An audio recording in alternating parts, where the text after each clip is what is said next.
કેમ છો મિત્રો, તમારા બધાની મારી યુટ્યુબ ચેનલમાં ફરીવાર એકદમ સ્વાગત છે। આજનો મારો દિવસ કેવો રહેશે હું તમારા હારે જરૂર શેર કરીશ। પ્લીઝ તો લાઈક ફોલો સબસ્ક્રાઈબ જરૂર કરી લેજો, એટલે મારા નવા બ્લોગ તમારી સુધી જરૂર પહોંચી જાય। બસ મિત્રો, એક ધાબે નાની એવડું કામ છે, એના માટે હું ધાબે જઈ રહ્યો છું। હા, મારા જે જૂના સબસ્ક્રાઈબર છે એને હું દિલથી ધન્યવાદ કહું છું કે મારી યુટ્યુબ ચેનલમાં સબસ્ક્રાઈબર ફોલો કરીને જ મને રાખ્યા છે, એના માટે દિલથી ધન્યવાદ। ક્યારેક અટવાઈ જાઉં છો તો તમે એના માટે મને માફ કરજો મિત્રો, તમારો નાનો ભાઈ સમજીને મને માફ કરી દેજો।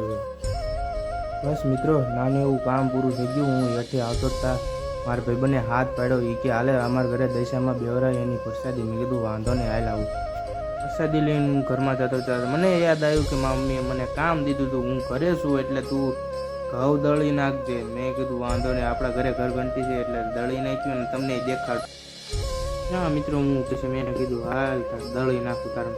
મેં પછી કાઢી ઘર ઘંટી, એને આપણે કવર ચડાવી દેવું, બહુ મેલી ન થાય એટલે કવર પણ કાઢી નાખ્યું। પછી હું લાવ્યો ઘઉંની ડોલ લાવ્યો, પછી મેં વાયર ખોલીને બોર્ડમાં લગાડ્યો। ત્યાર પછી બાયણું ખોલીને આ પવાલું આવે, પવાલામાં લોટ પડે એને એકદમ કંકી નાખી, કેમ કે એમાં ધનેડા એક પડી ન ગયો એટલે ધ્યાન રાખવું પડે। પછી આ વાસી દેવાની એવી રીતે। પછી હું આપણે એમાં બધી જાળીઓ આવે જ તે એ જાળી લગાડી દેવાની, એને ફિટ કરીને બાયણું વાસીને મૂકી દેવાનું। ભાઈ આપણે ઘઉં નાખવા હાટું હું વાટકો લેવા ગયો। પછી હું મિત્રો વાટકો લઈને મેં ઉપર એવું ખાનું આવે એમાં નાખી દો ના, ઘઉં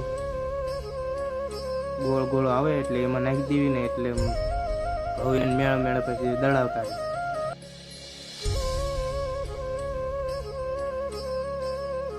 જો મિત્રો કંઈક આવી રીતે આવે, આ કંઈક બટન છે એમાં લાઇટ ડીમ ફૂલ થાય તો આપણી ઘંટી બગડી જાય, ન ખબર પડે તો આમાં જો જાળી વિશે લખ્યું હોય તો તમે વાંચીને એ પ્રમાણે એ જાળી તમે ચડાવી શકો। આવી રીતે આંકડું બંધ કરી દેવાનું મિત્રો, એટલે આપણી ઘંટી। મિત્રો સાયકલનું એડિટિંગ કરીને હવે વહારો આવતો રહ્યો હતો, મેં કીધું એડિટિંગ થઈ જાય પછી તમને દેખાડું મિત્રો।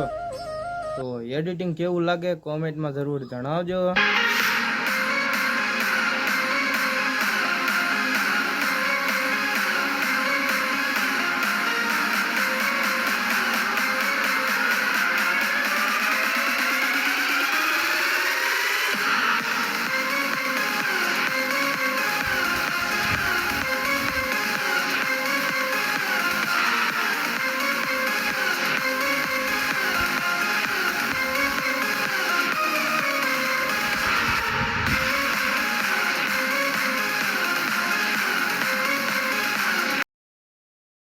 કેવું લાગ્યું એડિટિંગ કોમેન્ટમાં જરૂર જણાવતા જઈએ। અને હવે આપણે જઈશું બહાર, કંઈક બપોરે રમતો હોય તો આમ કંઈક મજા આવે, કંઈક ગારા જેવી વારો મજા આવે મિત્રો। ધાબે રેઠો આવતો રહ્યો, હા થોડોક કૂતરે આમ આવે ને એટલે બાઈન વાસી નાખવું પડે, જોઈ શકો છો મિત્રો। આ કૂતરા આવે ને એના માટે બાઈને વાસી રાખવું પડે, નકર એના માટે જાળી બધી ખુલ્લી જ હોય છે।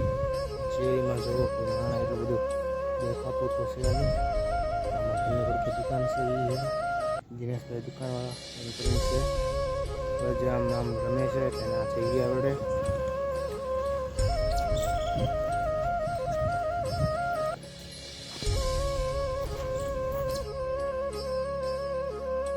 જો મિત્રો, હું નીકળી ગયો છું સ્ટેશનમાં જવા માટે। મારે બાકી કેદોની ભાજી નથી ખાધી, તો આપણે હાલે બટા ભાજી લઈએ જા। મેં વાંધો ચાલો બાર જાઓ હાલો।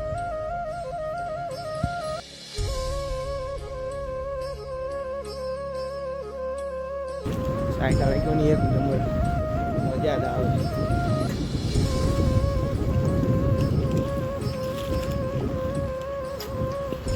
જોઈ શકો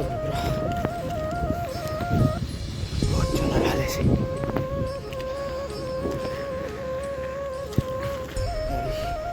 રોડા એવા થઈ ગયા, ચોમાસાના ખાડા પડી ગયા મિત્રો।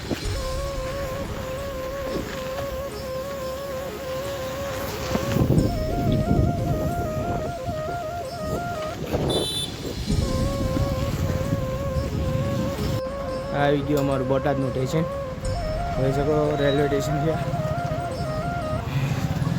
મિત્રો। આ ભાજીવાળાની દુકાન આવી જશે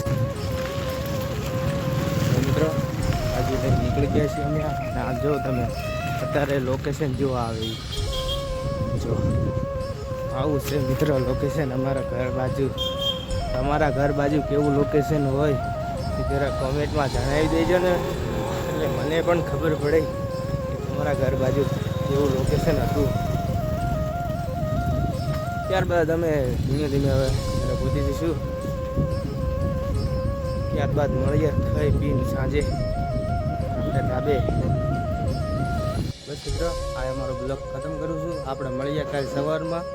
good night, Tata, C you.